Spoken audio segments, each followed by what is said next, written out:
ক্ষমতার ৬ মাসের প্রায় পুরোটা সময়ে বিদ্যুৎ ও জ্বালানি সংকট সঙ্গে বিএনপি সরকারের, যে জন্য বাড়তি ব্যয়ে আমদানি কিংবা দাম বাড়ানোর মতো সিদ্ধান্ত নিতে হয়েছে এই সময়ে।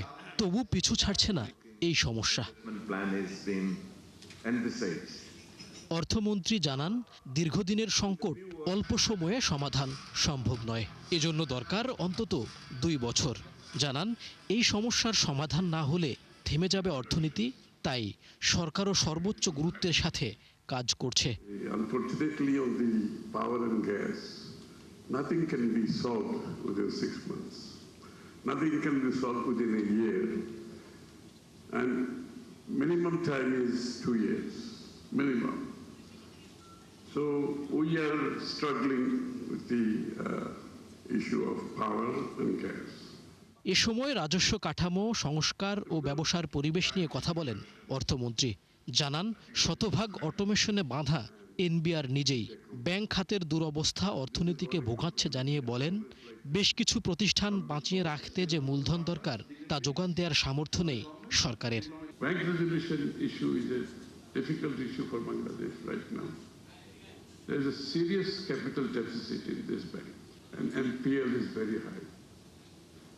But to resolve this NPL issue is a big challenge for the government.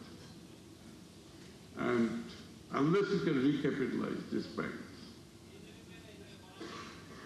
actually it's going to be very difficult for these banks to continue.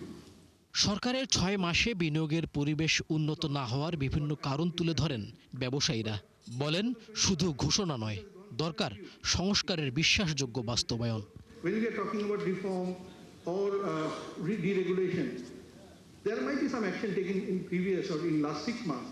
We really want to see this is consistent and implementation creates confidence to the investors. The export at this moment remains very flattish, and the remittance, of course, has got some growth trajectory.